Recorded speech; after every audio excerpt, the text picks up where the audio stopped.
Assalamualaikum warahmatullahi wabarakatuh. Perkenalkan, nama saya Titin Suherti. Di sini saya akan menjelaskan tentang pertanyaan yang pertama ada.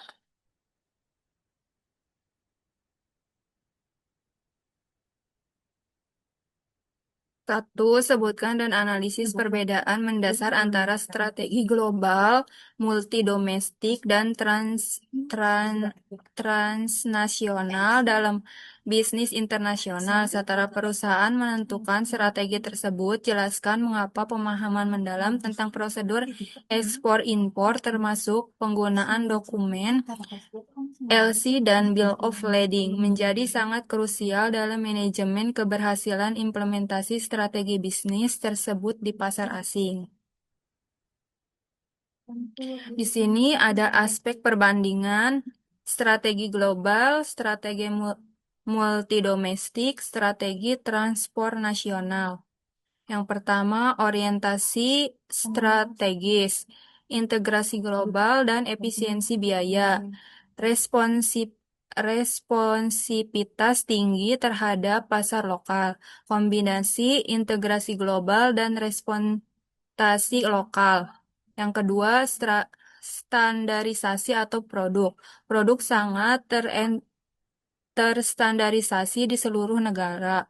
Produk disesuaikan dengan kebutuhan masing-masing. Produk inti terstandarisasi terdapat ada adaptasi tertentu. Pengembalian keputusan terputus di kantor pusat, terdesentralisasi pada anak perusahaan, koordinasi persamaan antara pusat dan cabang. Struktur organisasi sentralistik dan terintegrasi. Otonomi tinggi di tiap negara. Jaringan terintegrasi dan kompleks. Keunggulan utama, efisiensi biaya dan konsistensi merek global, kedekatan dengan kebutuhan konsumen lokal, efisiensi sekaligus fleksibilitas, resiko atau kelemahan, kurang fleksibel terhadap budaya lokal, biaya operasional tinggi, kurang efisiensi global, kompleksitas koordinasi dan biaya manajerial tinggi. Contoh perusahaan: Apple, Unilever, Toyota Motor Corporation.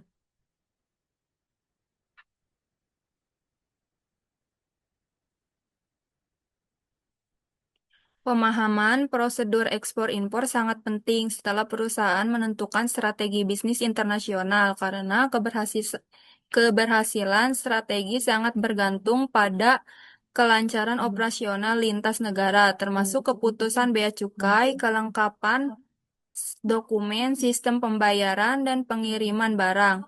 Letter of credit berfungsi sebagai jaminan pembayaran dari bank pembeli kepada penjual sehingga mampu mengurangi risiko gagal bayar. Namun, kesalahan dokumen dapat menyebabkan penolakan pembayaran.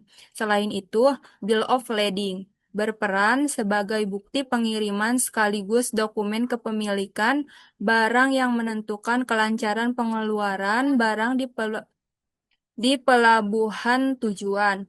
Tanpa pemahaman yang baik terhadap prosedur ini, perusahaan berisiko menghadapi keterlambatan biaya, biaya tambahan, dan masalah hukum yang dapat menghambat keberhasilan strategi bisnis di pasar internasional.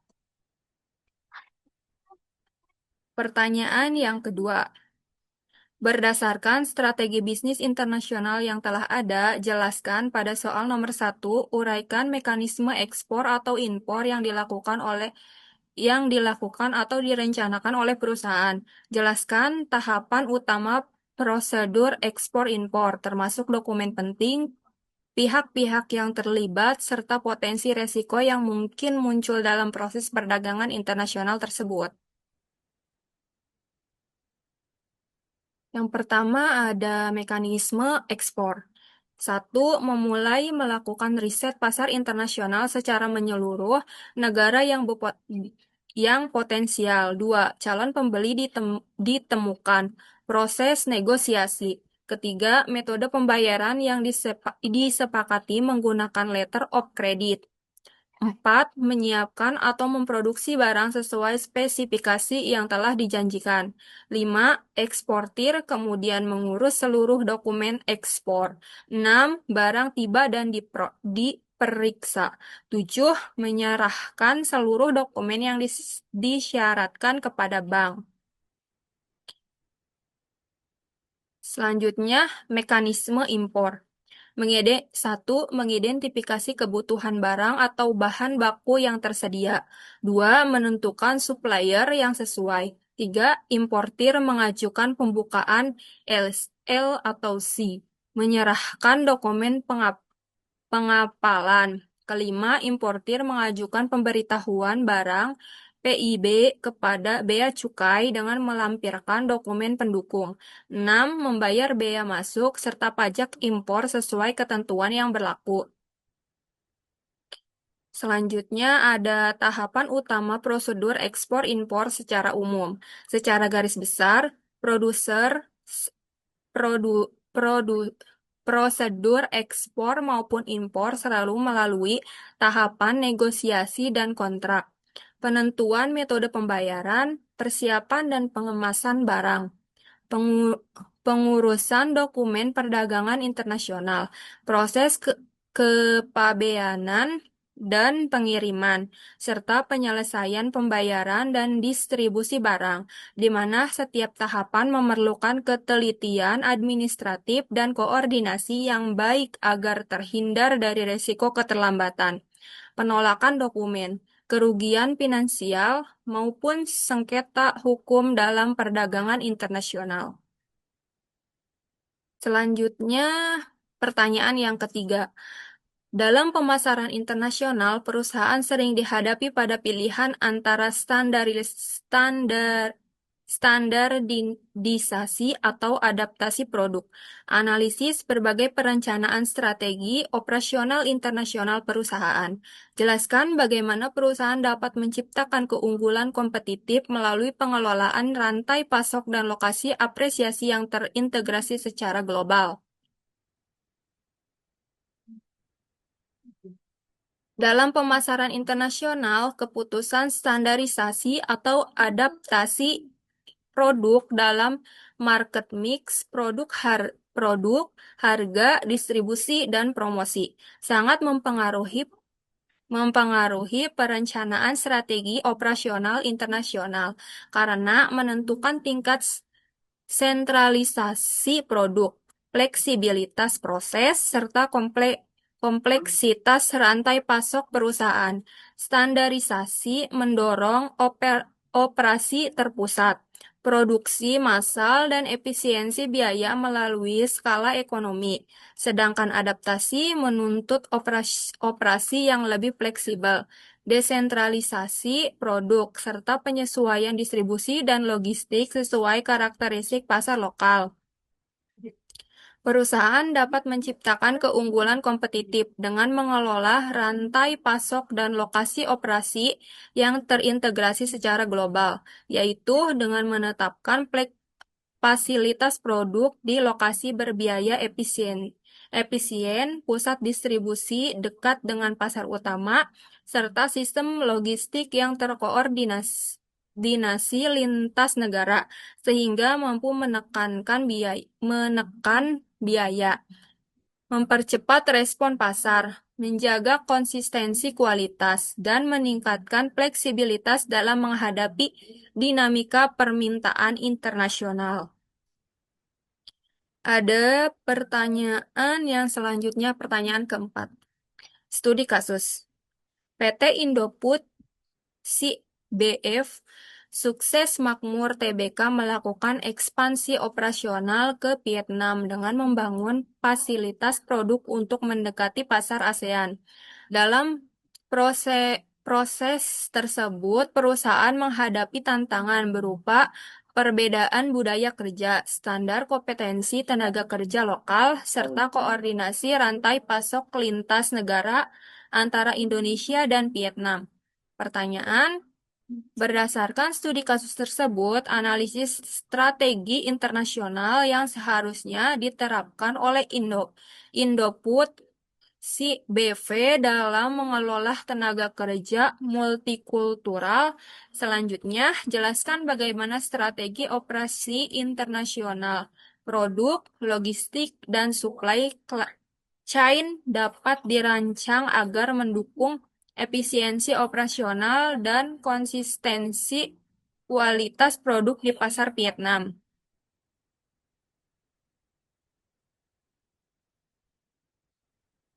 Dalam pemasaran internasional, keputusan standarisasi atau adaptasi produk dalam marketing mix produk, harga, distribusi, dan promosi sangat memengaruhi perencanaan strategi operasi internasional karena menentukan tingkat sentralisasi produk, fleksibilitas proses, serta kompleksitas rantai pasok perusahaan. Standarisasi mendorong operasi terpusat, produk massal, dan efisiensi biaya melalui skala ekonomi. Sedangkan adaptasi menentukan operasi yang lebih fleksibel, desentralisasi produk, serta penyesuaian distribusi dan logistik sesuai karakteristik pasar lokal. Perusahaan dapat menciptakan keunggulan kompetitif dengan mengelola rantai pasok dan lokasi operasi yang terintegrasi secara global, yaitu dengan menempatkan fasilitas produk di lokasi berbiaya efisien, pusat distribusi dekat dengan pasar utama, serta sistem logistik yang terkoordinasi lintas negara, sehingga mampu menekan biaya, mempercepat respons pasar, menjaga konsistensi kualitas, dan meningkatkan fleksibilitas dalam menghadapi dinamika permintaan internasional. Pertanyaan yang selanjutnya, PT Unilever Indonesia Tbk merupakan bagian dari perusahaan multinasional yang berpotensi di berbagai negara Asia. Dalam pengelolaan bisnis regionalnya, Unilever menghadapi tantangan berupa fluktuasi nilai tukar, perbedaan regulasi keuangan antar negara, serta kebutuhan akar kepemimpinan global yang mampu mengintegrasikan strategi dan budaya kerja lintas negara. Pertanyaan, berdasarkan studi kasus tersebut, analisis strategi keuangan internasional yang dapat diterapkan oleh Unilever Indonesia untuk mengelola risiko keuangan dan menjaga stabilitas kinerja perusahaan. Selanjutnya, jelaskan peran kepemimpinan internasional dalam mengoordinasikan strategi bisnis, operasional, dan sumber daya manusia agar perusahaan mampu bersaing secara berkelanjutan di pasar global. Berdasarkan studi kasus PT Unilever Indonesia Tbk sebagai bagian dari perusahaan multinasional, strategi keuangan internasional yang dapat diterapkan untuk mengelola resiko adalah melakukan manajemen risiko nilai tukar melalui hedging, forward contract, currency swap, dan natural hedging. Diversifikasi sumber pendanaan dalam berbagai mata uang, serta penyelesaian struktur biaya dan harga agar lebih adaptif terhadap fluktuasi kurs dan perbedaan regulasi keuangan antar negara, sehingga stabilitas arus kas dan profitabilitas tetap terjaga. Selain itu, koordinasi anggaran regional, pengendalian transfer pricing yang efisien, serta kepatuhan terhadap standar pelaporan keuangan internasional menjadi kunci dalam menjaga transparansi dan stabilitas kinerja keuangan perusahaan. Di sisi lain, kepemimpinan internasional berperan strategis dalam mengintegrasikan strategi bisnis, operasional, dan sumber daya manusia lintas negara melalui visi global. Kemampuan komunikasi lintas budaya serta pengambilan keputusan yang terkoordinasi, sehingga mampu menyelesaikan tujuan perusahaan, meningkatkan kolaborasi antar unit regional, mengoptimalkan penggunaan sumber daya global, dan menciptakan keunggulan kompetitif yang berkelanjutan di pasar internasional, meskipun menghadapi dinamika ekonomi dan regulasi yang berbeda di setiap negara. Sekian presentasi dari saya. Wabillahi taufiq wal hidayah. Wassalamualaikum warahmatullahi wabarakatuh.